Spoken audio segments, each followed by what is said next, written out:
దగ్గరికి వచ్చింది. నా దగ్గరికి వచ్చి, అన్న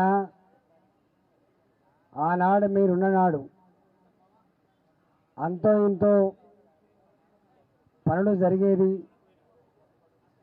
మీ ఆఫీస్నే మా ఆఫీస్గా భావించి మేము గర్వంగా ఫీల్ అయ్యేది. డబ్బులు ఖర్చు కాకపోయినా డబ్బులు అలకేట్ చేస్తేనే సంతోషపడ్డ బిడ్డలం. కానీ ఇవాళ మేము ఎటు కాకుండా అయిపోయినామన్నా అని వచ్చింది ఆయనకి. నేనన్నా ఒకప్పటి సంచార జాతులు వేరు నరేందర్, ఇవాళ సంచార జాతులు వేరు అని చెప్పిన. ఇవాళ చదువుకున్న తిరుమల లాంటి వాళ్ళు ఉన్నారు, గొప్ప సంఘ సంస్కర్తగా ఈ జాతుల కోసం జీవితాన్ని అంకితం చేసినటువంటి బాలకృష్ణ గారు ఉన్నారు. ఇప్పటిదాకా చిచ్చర పిల్లలాగా మాట్లాడిన हमारा बहन పల్లవి జీ హే, మీకు నూరున్న ఇందిరమ్మ వచ్చింది, ఉద్యమకారాలు మన ఉమకొచ్చింది. ఈ ఆశని అయితే మాట్లాడుతూనే ఉంటాడు కాబట్టి మీకోసం మిత్రులు రవి గారు, యువరాజు గారు, మిగతా మిత్రులందరూ వేదిక మీద అన్ని కుల సంఘాల నాయకులు ఉన్నారు ఇక్కడ. మీ అందరికీ, మా సంచార జాతుల అన్నలకి, మా ఆడబిడ్డలకు అందరికీ, మా ప్రెస్ మిత్రులకు నమస్కారం. నాలాంటి వాడు ఏ పార్టీలో ఉన్నా, ఏ సిద్ధాంతం కలిగి ఉన్నా ఒక సిద్ధాంతాన్ని మాత్రం మర్చిపోలే. నాలాంటి వాడు ఉద్యమ బిడ్డ. మీలాంటి వాళ్ళు ఆశీర్వదిస్తే ఈ స్థాయికి వచ్చిన బిడ్డని నేను. వాళ్ళు 50 మంది ఉన్నారా, వాళ్ళు 100 మంది ఉన్నారా, వాళ్ళు 5,000 మంది ఉన్నారా, నాకు సంబంధం లేదు. వాళ్ళు ఎక్కడ టెంట్ వేసి ఎక్కడ ఊరేగింపు తీసినా మీ బిడ్డగా, మీ గొంతుకై ఇప్పటిదాకా నేను నిలిచిన బిడ్డని నేను. ఇవాళ కొంతమంది ఏమో పెద్ద మిడిల్కే వస్తారు, పెద్దవాళ్ళు పిలిస్తేనే వస్తారు. కానీ నాలాంటి వాడిని మాత్రం నోరు లేని జాతులు ఏవైతున్నాయో, అణగారిన వర్గాల జాతులు ఏవైతున్నాయో, 75 సంవత్సరాల స్వతంత్ర భారతదేశంలో ఈనాటికి కూడా అభివృద్ధి నేర్చుకోక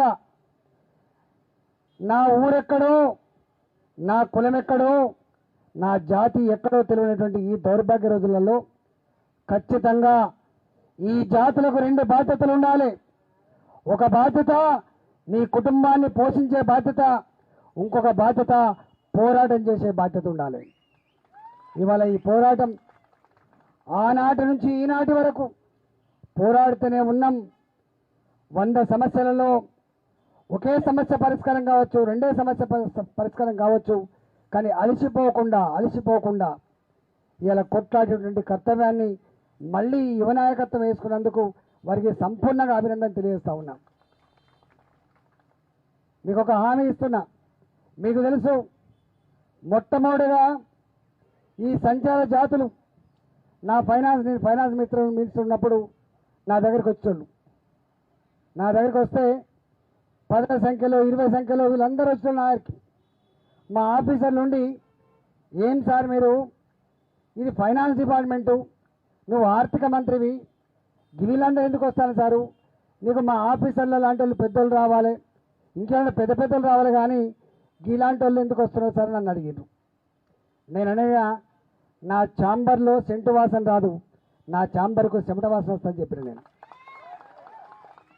ఒక్కసారి కాదు, 2 సార్లు కాదు, నాకు తెలిసి తిరుమల గారు కూడా ఐడియా ఉండాలి. మేము అసెంబ్లీలో సమావేశాలు ఏర్పాటు చేసినప్పుడు ఒక 40-50 సార్లు నా డిపార్ట్మెంట్ పక్క పంట ఒక హాల్ ఉంటే ఆ హాల్లో మీటింగ్ పెట్టి ఆఫీసర్లు పిలుచుకొచ్చి వాళ్ళు ఒకటే అడుగుతున్నారు, మాది ఏ కులమని, నువ్వు రిజర్వేషన్లు ఇస్తావా లేదా, ఆర్థిక ఫలాలు అందుతాయా లేదా నాకు తెలియదు, కానీ మొట్టమొదటిగా నీవు కాలేజీలో అడ్మిషన్ కావాలన్నా, స్కూళ్ళల్లో అడ్మిషన్ కావాలన్నా, దేనికి ఒక ఫామ్ నింపాలన్నా ఇది ఏ కులమని అడుగుతారు, ఏ మతం అని అడుగుతారు, ఏ కులాన్ని నిర్దేశించలేని దౌర్భాగ్య పరిస్థితుల్లో ఈ ప్రభుత్వాలు ఉన్నాయని చెప్పి భావించి ఆనాడు అనేక మందికి కుల సర్టిఫికెట్ల కోసం రికమెండ్ చేసి ఆనాడు కుల సర్టిఫికెట్ కూడా ఇప్పించిన విషయాన్ని మీకు గుర్తు చేస్తా ఉన్నా. మా వాళ్ళు బ్యాంకులలో పోతే లోన్లు రావు, నీది ఏ ఊరు అంటాడు, మొట్టమొదటిగా ఊరు పేరు ఉండదు, నీది ఏ కులం అంటాడు, ఏ కులం ఉండదు, నీ ఏ వృత్తి అని అడుగుతాడు, ఏ వృత్తి లేదు, అడక్క తినే వృత్తి. అన్నిటికంటే మిక్కిలి ఇది అడక్క తినే వృత్తి మాత్రమే కాదు సుమా, ఈ దేశ ప్రజానీకానికి సంస్కారం అందించేది కులం, ఈ దేశ ప్రజానీకానికి విలువలను అందించేది మా కులం. ఇవాళ మీకు తెలుసో తెలియదు, ఆర్థికం మాత్రమే, డబ్బు మాత్రమే అన్ని సమస్యలకు పరిష్కారం కాదు. ఇవాళ మనలాంటి వాళ్ళం ఇంకా సాంప్రదాయాలని, పద్ధతులని, విశ్వాసాలని, మానవ సంబంధాల్ని ఇప్పటి కూడా సజీవంగా ఉంచడానికి కారణం మన కులాల వృత్తులు, మన కులాల సంస్కృతుల విషయాన్ని సమాజం మర్చిపోవద్దు. మనం ఎన్ని లక్షల మంది ఉన్నాం అనేది ఇంపార్టెంట్ కాదు, ఎంత గొప్పగా పనిచేస్తున్నాం, ఎంత గొప్పగా ఈ సమాజానికి విలువలను అందిస్తున్నాం అనేది ఇంపార్టెంట్. కాబట్టి అలాంటి విలువలని, ఎథిక్స్ని, వాల్యూస్ని, మానవ సంబంధాలని పాదుకొలిపేట సంచార జాతులని విస్మరించేటువంటి ప్రభుత్వాలు మంచిది కాదనేదే నా భావన కూడా. అందుకే ఆనాడు మేము వీళ్ళకు ఏ బ్యాంకు పైన కుదరబెట్టడానికి ఆస్తులు ఉండవని, ఇండ్లు ఉన్నాయని, భూములు ఉన్నాయని ఆనాడు 50,000 రూపాయల నుంచి మొదలుపెట్టి 10 లక్షల రూపాయల వరకు లోన్లు ఇచ్చే దాంట్లో భాగంగా 50 లక్షల రూపాయల వరకు ఎక్కడ కూడా ఏ బ్యాంకుతో సంబంధం లేకుండా డైరెక్ట్గా చెక్కులు ఇవ్వాలని చెప్పి మొట్టమొదటిసారిగా ఆనాడు ఇప్పించిన చరిత్ర కూడా ఆనాడు నేనున్నప్పుడే జరిగిందని చెప్పి మనం చేస్తూ ఉన్నాం. 2017లో ఇది మొదలైంది, 2017లో మొదలైంది, 2022 ఒక్క సంవత్సరం మాత్రం బాగా డబ్బులు ఖర్చు పెట్టాం. అది ఏ సంవత్సరం? 2018-19 సంవత్సరం. ఎందుకోసం ఖర్చు పెట్టినాం? ఎన్నికలు వస్తాయి కాబట్టి ఖర్చు పెట్టినాం, గుర్తుపెట్టుకోండి. నేను కూడా పాలక పార్టీలో ఉన్నా, నేను కూడా ఇప్పుడు భారతీయ జనతా పార్టీలో ఉన్నా, మొన్నటి వరకు టీఆర్ఎస్ పార్టీలో ఉన్నా, ఎమ్మెల్యేనే పార్టీలో ఉంటా. కానీ ఒక్క విషయం మాత్రం కుండ బద్దలు కొట్టినట్టు చెప్పదలుచుకున్నా, ఓట్ల మీద ఉన్న ప్రేమ ప్రజల మీద ఉండాలని చెప్పి కోరుతున్నా. నేను ఇవాళ సంచార జాతర అనగానే ఒక 500 రూపాయలు ఇస్తేనో 1000 రూపాయలు ఇస్తేనో ఓట్లేస్తారని చెప్పి, సంచార జాతర అంటేనే ఇంత దావత్ ఇస్తే ఓట్లేస్తారని చెప్పి మన మనసుగా భావించకండి. మా గుడిసెలలో కూడా చదువుకున్న పిల్లలు వచ్చిండు, మా గూడలలో కూడా బాలకృష్ణ లాంటి పెద్దలు ఉన్నారు, మా గూడలలో కూడా తిరుమల లాంటి వాళ్ళు ఉన్నారు, మా గూడలలో కూడా మా సమ్మన్ ఉన్నాడు, మా నరేంద్ర ఉన్నాడు విషయాన్ని మేము మర్చిపోద్దని మనం చేస్తున్నాం. ఇవాళ వాళ్ళు అనుకుంటారు మమ్మల్ని మాయ చేయవచ్చు, మత్పరించవచ్చు అని చెప్పి అనుకుంటారు. మా దగ్గర గట్టిగా మాట్లాడకపోవచ్చు, గుండెలు గాయపడే భాష మాట్లాడకపోవచ్చు, కానీ మాలో మాత్రం ఏమి ఉన్నానో గదే ఉంటుందనే విషయం మేము మర్చిపోకండి. సందర్భం వస్తే కర్రు దాల్చి వాత పెట్టే శక్తి మా సంచార జాతరకు ఉందనే విషయం మేము మర్చిపోకండి. ఇవాళ నేను చాలాసార్లు చాలా విషయాలు నేను చెప్తా ఉంటా. ప్రభుత్వాలు ఉన్నది పేదల కోసం ఉండాలి, ప్రభుత్వాలు ఉన్నది ఆకలి ఏ గుడిసెలో ఉందో, అవసరం ఏ ఇంట్లో ఉందో ఆ జాతులకు అండగా ఉండాలి ప్రభుత్వాలు తప్ప ఉన్న వాళ్లకు ఊడిగం చేసే ప్రయత్నం చేయొద్దని చెప్పి కోరుతా ఉన్నా. ఈ సందర్భంగా 2 గుర్తు చేసుకున్నా. మొన్నటిదాకా రైతు బంధు ఇస్తున్నామని అడిగిన, సంచార జాతులకి ఒక 1000 కోట్ల రూపాయలు ఇస్తే సంవత్సరానికి ఆ జాతులలో కొంత వెలుగు వచ్చే ఆస్కారం ఉన్నది. మీరు 15,000 కోట్ల రూపాయలు 14,000 కోట్ల రూపాయలు రైతు బంధు ఇస్తున్నాం, సంతోషం, దానికి బాధ లేదు, మా వాళ్ళ కళ్ళమడతనం లేదు. కానీ బెంజ్ కార్లలో 3 కోట్ల 4 కోట్ల రూపాయల కార్లలో వచ్చి 1000 ఎకరాల భూములు కలిగి మా కష్టపడ్డ మా ప్రజలు కట్టిన చెమట పైసల్ని అలాంటి పెద్దలకు ఇస్తే ఇది మంచిది కాదే అని చెప్పిన గుర్తుపెట్టుకోండి. ఇవాళ మీకు తెలవాలి, మొన్న దళితులమే ప్రేమతో దళిత బంధు రాలే. దళిత మిత్రులారా, తెలంగాణ గడ్డ మీద ఉన్న దళిత మిత్రులకి, తెలంగాణ గడ్డ మీద ఉన్నటువంటి పేదలకి నేను విజ్ఞప్తి చేస్తున్నా. జమ్మికుంటలో ముఖ్యమంత్రి కేసీఆర్ గారు సభ పెట్టిండు, దళిత బంధు ఆవిష్కరణ కోసం సభ పెట్టిండు. మనం అనుకున్నాం మన కోసమే వచ్చిండు, మన కోసమే పుట్టిండు, మన కోసమే పైసలు ఇస్తారని మీరు భావించరు. మన కోసం పెట్టలే. నీ బిడ్డ ఈటల రాజేందర్, వాడు ఎక్కడ పడితే అక్కడనే పేదల దగ్గర మాట్లాడుతున్నాడు. వాడు వాడు మీకు గొంతుకైన వాడు. ఈ గొంతును ఆర్పేయాలి, ఈ గొంతును నిలిపేయాలని చెప్పి, ఈయన్ని ఓడగొట్టాలి తమ్ముకుంట మీద అని చెప్పి కక్ష కట్టి ఆడికి వచ్చి మీటింగ్ పెట్టి 2 లక్షల కోట్ల రూపాయల దళిత బంధు స్కీమ్ అనౌన్స్ చేసిండు. నేనన్నా 2 లక్షల కోట్ల రూపాయలు ఇచ్చే సత్తా శక్తి ఈ ప్రభుత్వాన్ని లేదని చెప్తే ప్రజలు తప్పుపట్టే ఆస్కారం ఉందని చెప్పి భావించారు, సపోర్ట్ చేయలేదు. కానీ ఒక్కడు మాత్రం చెప్పినా 2 లక్షల కోట్ల రూపాయలు నేను ఆర్థిక మంత్రిగా పనిచేశా కాబట్టి 2 లక్షల కోట్ల రూపాయలు ఈ ప్రభుత్వం ఖర్చు పెట్టాలంటే 20 సంవత్సరాలు దాటినా కూడా ఖర్చు పెట్టే శక్తి లేదు, అబద్ధాలు ఆడుతున్నాడని చెప్పినాడు. చాలా మంది నమ్మలే. అంతేకాదు ఆయన ఇంకో మాట్లాడాడు, రాజు తలుచుకుంటే దెబ్బల కొదవ అని చెప్పి మాట్లాడు. తెలంగాణ రాష్ట్రం ధనిక రాష్ట్రం అని చెప్పి మాట్లాడు. సంపదకి కొదవలేని రాష్ట్రం అని మాట్లాడు. దేశంలో అన్ని రాష్ట్రాల కంటే గొప్పగా ముందుకు పోతున్న రాష్ట్రం తెలంగాణ అని చెప్పిండు. మిత్రులారా, ప్రజలారా, ఆనాడు ఒక్కటి మాత్రం చెప్పగలిగిన దళితుల కంటే కూడా దీనమైన బతుకు బతికే వాళ్ళు సంచార జాతులు ఉన్నమాట వాస్తవమా కాదా? అలాంటి వాళ్ళ కోసం ఎందుకు ఆలోచన చేయట్లేదని చెప్పి మేము అడిగినాం. కానీ వాళ్ళ మనకు అర్థమైపోయింది, జీతాలు ఇచ్చే పరిస్థితి లేదు. పోలీస్ డిపార్ట్మెంట్కు కోఆపరేటివ్ డిపార్ట్మెంట్ ఉంటుంది, ఆర్టీసీ వాళ్ళకు కోఆపరేటివ్ డిపార్ట్మెంట్ ఉంటుంది, సింగరేణి కార్మికులకు కోఆపరేటివ్ డిపార్ట్మెంట్ ఉంటుంది. వాళ్ళ పైసలు జమ చేసి వాళ్ళ పిల్లల చదువు కోసమో, వాళ్ళ ఇల్లు కట్టుకున్నప్పుడు, వాళ్ళ ఇళ్లలో పెళ్లి జరిగినప్పుడు, ఏదైనా అవసరం ఉన్నప్పుడు ఆ కోఆపరేటివ్ సెక్టార్ నుంచి రుణాలు తీసుకునే ఆస్కారం ఉంటుంది. కానీ వాళ్ళ ప్రభుత్వం జీతాలు మాత్రమే ఇస్తలేదు అనుకునే సుమా, వాళ్ళు దాచుకున్న కోఆపరేటివ్ సెక్టర్లో తీసుకున్న లోన్లకు కూడా డబ్బులు లేక గిలగిల కొట్టుకున్న సత్యం వాళ్ళు కూడా తెలిసిన విషయం మేము మర్చిపోకండి. మీరు అనుకుంటున్నారు పోలీసు వాళ్ళ మీ మీద కోపం ఉందని.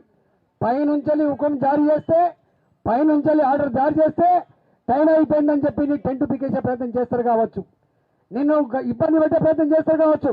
కానీ వాళ్ళకు మాత్రం మనసున్నది ఇలాంటివి జరగాలని కోరుకుంటున్నారు. వాళ్ళు ఎవరు మాట్లాడకపోతే, ఎవరు ఉద్యమాలు చేయకపోతే ఈ సమాజం బానిసత్వంలో మగ్గుతున్న విషయం వాళ్ళకు కూడా తెలుసు. వాళ్ళకు యూనిఫామ్ వాళ్ళు కాబట్టి సమ్మె చేసే అధికారం లేకపోవచ్చు. కానీ పేదలు సమ్మె చేస్తే, అనగారిన వర్గాలు సమ్మె చేస్తే, ధర్మం కోసం ఉద్యమాలు చేస్తే లోపల వాళ్ళకు కూడా ఉంటుంది. ఆ విషయాన్ని మర్చిపోవద్దని చెప్పి మనం చేస్తున్నాం. నేను మీ అందరికీ ఒకటే విజ్ఞప్తి చేస్తున్నా. నేను భారతీయ జనతా పార్టీ నుంచి ఉన్న వాస్తవం, కేంద్ర ప్రభుత్వం ఇలా అధికారంలో కేంద్రంలో ఉన్నమాట వాస్తవం. తప్పకుండా నేను మొన్ననే నేషనల్ ఎగ్జిక్యూటివ్ సమావేశం సందర్భంగా 2 రోజుల పాటు నేను ఆ సమావేశంలో పాల్గొన్న బిడ్డగా నేను చెప్తున్నా, మొత్తం సమస్యలు పరిష్కరించే సత్తా ఏ ప్రభుత్వాలు లేకపోవచ్చు కాక, కానీ ఒక్కటి మాత్రం నేను చెప్పదలుచుకున్నా. నరేంద్ర మోడీ గారి ప్రభుత్వం అధికారంకి వచ్చిన తర్వాత 2014 తర్వాత మొట్టమొదటిసారిగా ఒక దళిత బిడ్డని రాష్ట్రపతి చేసిన చరిత్ర ఈ పార్టీ అనే విషయం మేము మర్చిపోకండి. మొన్నటికి మొన్న ఈ దేశంలో ఒక ఆదివాసీ ఆడబిడ్డ ద్రౌపది ముర్ము ఇవాళ ఒక రాష్ట్రపతి పదవి అధిస్తున్న విషయం మనం మర్చిపోకండి. ఏ వర్గాలకైతే సమస్యలు ఉన్నాయో ఆ వర్గాల సమస్యల పరిష్కారం కావాలంటే తప్పకుండా ఒక బాలకృష్ణ పుట్టుకొస్తాడు, ఒక తిరుమలి పుట్టుకొస్తాడు, ఒక పల్లవి పుట్టుకొస్తుంది, రేపు ఒక ముర్ము కూడా తప్పకుండా మన వైపు ఉంటున్న విషయం మేము మర్చిపోకండి. ఇవాళ ఆకలి ఉన్న వాళ్ళకి అధికారం వస్తే, ఛాయ్ అమ్ముకునేటువంటి ఒక వ్యక్తి ప్రధానమంత్రి అయితే, నరేంద్ర మోడీ గారు లాంటి వాళ్ళు అయితే ఇవాళ ఎట్లా ఉంటుందో నేను ఇంకొక 2 విషయాలు కూడా చెప్పదలుచుకున్నా. దేశంలో 78 మంది క్యాబినెట్ మినిస్టర్స్ ఉంటే అందులో 28 మంది మొట్టమొదటిసారిగా బీసీలు, ఓబీసీ ఉన్న విషయం మర్చిపోకండి. బీసీ బిడ్డలు మర్చిపోకండి. ఎస్సీలలో 12 మంది ఉన్నారు, ఎస్టీలలో 8 మంది ఉన్నారు, మైనార్టీలలో 5 మంది ఉన్నారు. ఇలా 60% పైబడి మంత్రివర్గంలో స్థానం సంపాదించిన ఏకైక సందర్భం నరేంద్ర మోడీ గారు ప్రధానమంత్రి అయిన తర్వాతనే వచ్చిన విషయం మనం మర్చిపోకండి. కానీ ఒక్కటి మాత్రం నేను ఖచ్చితంగా చెప్పదలుచుకున్నా, ఈనాటికి కూడా మన ఊళ్ళలో అంటాం ఊరు పట్టు ఉడుం పట్టు అంటాం. మనం ఊరు పట్టు ఉడుం పట్టు అంటాం. మనకు ఊరు పట్టు లేదు, నా ఉడుం పట్టు లేని వాళ్ళం. మన సంచార జాతర వాళ్ళం కాబట్టి ఎక్కడ ప్లాట్లలో ఎవరు ప్రైవేట్ ల్యాండ్లలో గుడిసెలు వేసుకుంటే వాళ్ళు ఎలా కొడతా అంటే పోతూనే ఉండాలి. చివరికి ఇంతమంది ఎవరో మాట్లాడుతూ చెప్పిండ్రు, 100,000 కోట్ల రూపాయల విలువైన భూముల్ని కొద్దిమంది వ్యక్తులకు కట్టబెట్టే ప్రయత్నం ప్రభుత్వం చేస్తూ ఉంది. కానీ ఈ గరీబుల కోసం మాత్రం ఒక 60 గజాల భూమి, విలువైన భూమిని కట్టబెట్టడానికి మాత్రం వాళ్ళకు చేతులు రావనే విషయం మేము మర్చిపోద్దని మనం చేస్తున్నాం. నేను అడుగుతున్న ఈ వేదిక నుంచి సంచార జాతుల లెక్కలు మీరు ఆల్రెడీ ఇప్పటికే లెక్కలు తీసిపెట్టిండ్రు. మీరు ఒకటే రోజులో మొత్తం లెక్కలు తీసిపెట్టిన చెప్తున్నారో ఆ లెక్కల ప్రకారంగా సంచార జాతులు ఎంతమంది అయితే ఉన్నారో ఆ సంచార జాతులకి ఊరు పట్టు రావాలంటే, వాళ్ళకు ఒక విశ్వాసం రావాలంటే, వాళ్ళ పిల్లలకు ఒక అడ్రస్ ఉండాలంటే, మేము కూడా మనుషులమే భావన రావాలంటే, ఆత్మనిర్భరతాభావంతో బతకాలంటే, గౌరవంగా బతికేటువంటి స్థాయిలో ఉంచాలంటే తప్పకుండా most of the activities are implemented by state government అని చెప్తామో మెజార్టీ సమస్యల పరిష్కారం రాష్ట్ర ప్రభుత్వాల చేతిలో ఉంటుంది. కొన్ని సమస్యల పరిష్కారం కేంద్ర ప్రభుత్వం చేతిలో ఉంటుంది. కేంద్ర ప్రభుత్వ పరంగా తప్పకుండా మా వంతు బాధ్యత నిర్వహిస్తాం. రాబోయే కాలంలో ఇక్కడ ఈ ప్రభుత్వం ఎట్టి పరిస్థితులు కూడా వచ్చే ఆస్కారం లేదు.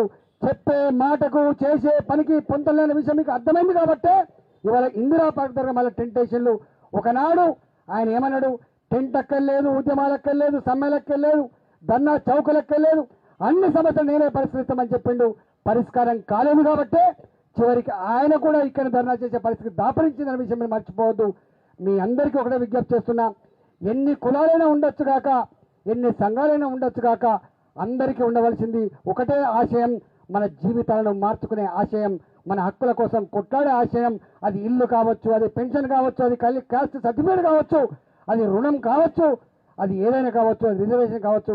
వాటి కోసం నిరంతరంగా పోరాడుతూనే ఉండాలని, చైతన్యాన్ని బతికించుకోవాలని చెప్పి మీ అందరికీ వినమ్రంగా విజ్ఞప్తి చేస్తూ, నాకు తెలిసి నేను నరేంద్ర అని ఇంకెక్కడ ధర్నానయా వర్షాలు పడి అంత అవుతుందంటే నిజంగా నేను ఎక్స్పెక్ట్ చేయలేదు. క్లోజ్ చేసుకున్నామో అని చెప్పి అనుకున్నా. కానీ వాళ్ళు నెల రోజులుగా గ్రామం తిరిగి చెప్పేస్తే వాళ్ళే రూపాయి జమ చేసుకొని ఎవరి మీద ఆశపడకుండా ఇక్కడికి వచ్చి ఇలా మద్దతు పలికిన మీ అందరికీ కూడా శిరస్సు వంచి నమస్కరిస్తున్నా. మీ గొప్పతనానికి, మీ త్యాగానికి, మీ కమిట్మెంట్కు ఇక్కడ ఉన్నది 1000 మందే కావచ్చు కాక, 2000 మందే కావచ్చు కాక, కానీ ఇక్కడ వచ్చిన 2000 మంది మొత్తం సంచార జాతుల ప్రతినిధులుగా భావించాలని చెప్పి ప్రభుత్వాన్ని హెచ్చరిస్తూ ఈ సమస్యను వెంటనే వాళ్ళు ఏ డిమాండ్ అయితే మీకు పెట్టిందో ఆ డిమాండ్ని పరిష్కరించాలని చెప్పి కోరుతున్నా. లేనట్లయితే తప్పకుండా రాబోయే కాలంలో మాలాంటి వాళ్ళని కూడా అధికారం వచ్చే ఆస్కారం ఉంది.